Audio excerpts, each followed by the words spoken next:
Welcome back to another video. Why is it that the ones that I've spent days, hours, and a lot of time preparing for and I edit and put everything in it and I love it and I watch it over never perform well, but the ones that I hardly even care about, they're the ones that you guys seem to like. But please fix that for me and go and watch my favorite videos. I'll have them linked on the screen and in the description box below. Check out my international football playlist where I've talked about AFCON, World Cup qualifiers, my predictions, and of course a little bit of reggae girls praise is there as well.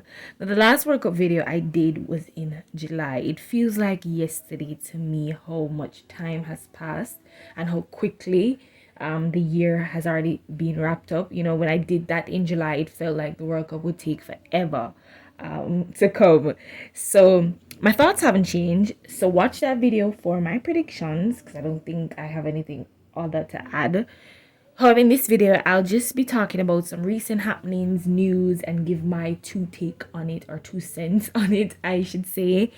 And I hope you guys enjoy. So let's get into it. Let's start with the injuries. You could fill that entire 11 with the amount of players who weeks before, days before in training, in a game that got injured. And it's so sad to see that some of these players, it would be a first World Cup. It would be such a monumental moment in their careers, and I would be excited to watch them. For me, the biggest hit is Reece James because I think he would have gone on to have an incredible tournament. But it happens every, and I don't know why people are surprised by players getting injured. It has happened every single year. We're going to see more injuries at the World Cup as well, so it's not something foreign. Then there are players who aren't selected. So you have the players who have had an incredible season, been doing well, never looked out of it not once, but they weren't selected, and you can think of, oh, it's unfair and they deserved a spot and they could have at least been a bench player or whatever. But you have to understand that international football is different from club football, where club football merits you on form and how well you'll perform and the odds that stacked against you and how you can come up against those odds. International football is basically about the chemistry. How can you blend with your other teammates? How can you become a staple piece in the team that won't disallow, certain advantages or disadvantages? So where people are upset at Fikayo Tomori not being picked for England, you have to understand he's not played that many minutes internationally for England. He's not been in their camps for that long. So it would be pretty strange to just throw him in one of the biggest moments of world football. Like it's weird. I want to touch a little bit on the human rights concerns that a lot of journalists, a lot of well-known figures tend to bring up every single time. And while I understand the place where it's coming from, because we all do care about whatever is going on in our world, right? Good.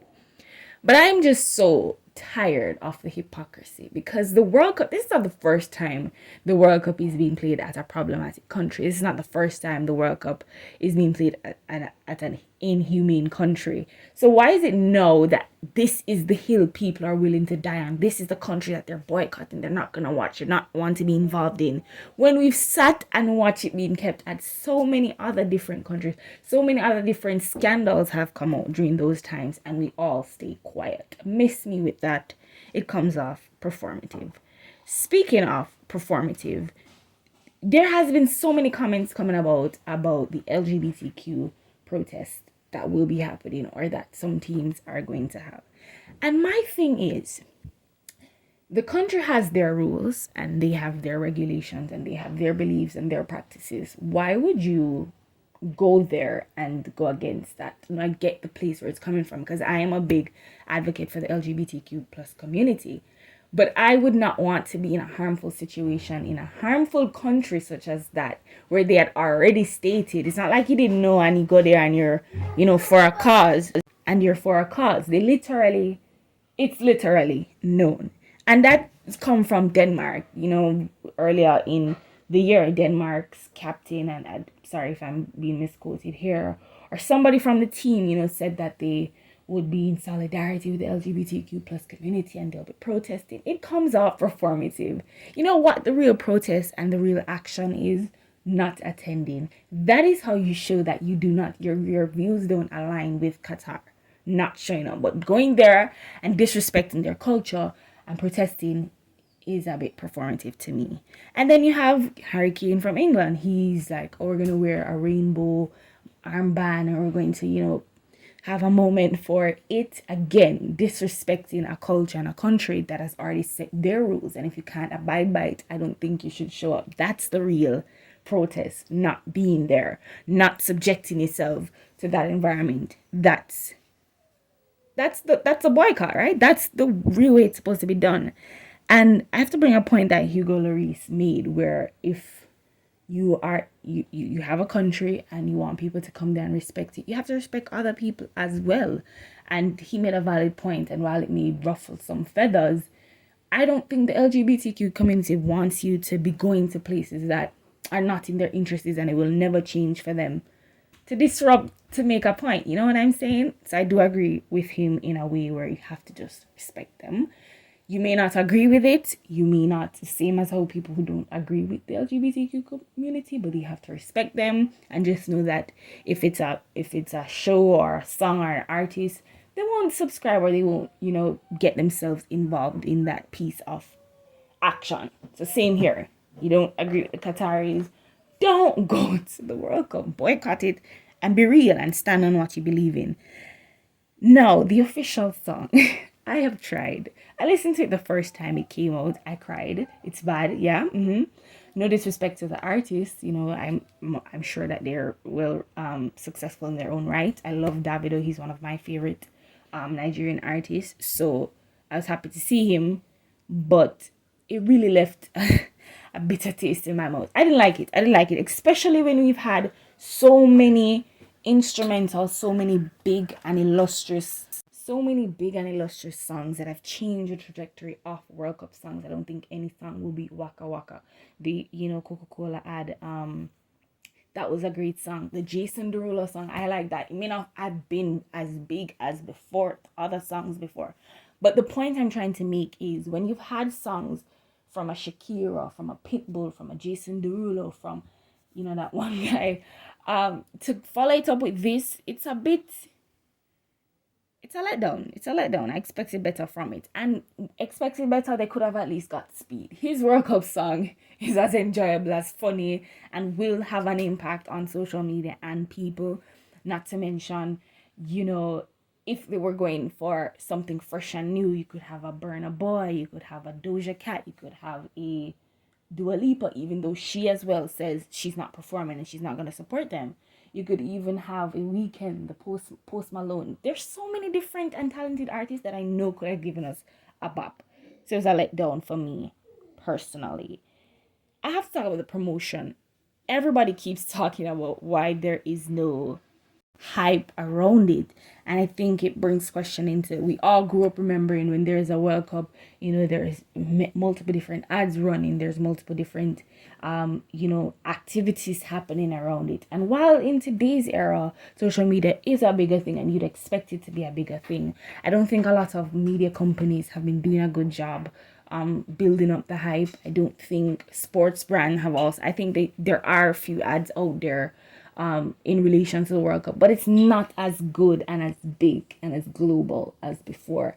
And with the hype that we're talking about, don't you think when everybody keeps asking this same question, we're giving it the same hype we think it lacks? And we're all going to be watching anyways. And if you didn't know that's going to keep when it starts, you're going to know. So it's a disappointment, yes, for there not to be as much impact going into it and as much care going into it, but it's still, the World Cup still holds its own.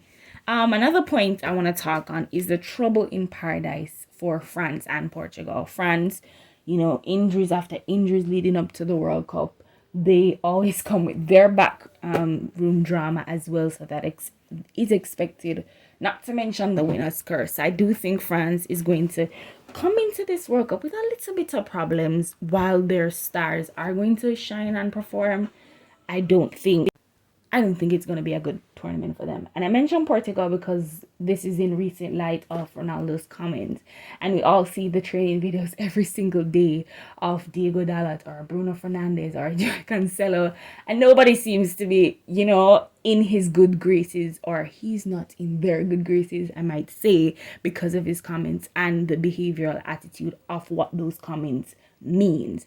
And I think that's going to be a problem for Portugal, because in any team, chemistry and trust is important. And once that is disregarded, everything comes tumbling down. Not to mention, Santos is going to come with his dead and boring tactics again. So we're not going to expect anything great going on for Portugal. I did a World Cup predictor on beIN Sports. I'll link it below. I think there's something wrong with me, but I will not admit it. Well, I did. But basically, I sat there and I just made, decisions to further my own agendas. I think Germany's going to win. I want Senegal to go far. And I don't see anything major happening for Brazil or Argentina. England is not in my sight. Belgium doesn't have a golden generation anymore. I am sorry. And I just want certain things to happen in this World Cup. And I'm playing God, you can say. I'm playing the master manipulator.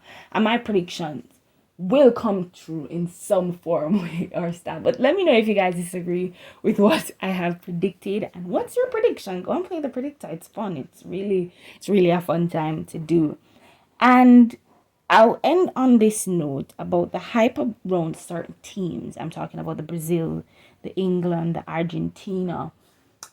It's going to only bring pain to the supporters. Brace yourselves for the disappointments, because we come into tournaments thinking that, because of the name and the history and the players on the team, they are going to succeed, and it's a guarantee. No. There are underdog stories brewing, and those stories are fun. I think Denmark has something up their sleeves. Japan, Mexico, Senegal. I do think this is the year for underdogs. Every year is for the underdogs, actually. They're the ones that bring the fun to the tournament. So keep your expectations low. For me, I know that Germany may not do anything spectacular, and I'm really hoping they do. But the bigger teams sometimes tend to not show up on these stages. It's not like before, where they were the catalyst of football. Things have changed. Times have changed. But yeah, thank you guys so much for sticking and staying with me. Go check out my other videos, as I said. Check out my previous video as well. And I'll see you in when I am going to predict the first group games of the opening World Cup. Yeah, the first four. I think 4 or 3. That's my next video. So thank you guys so much.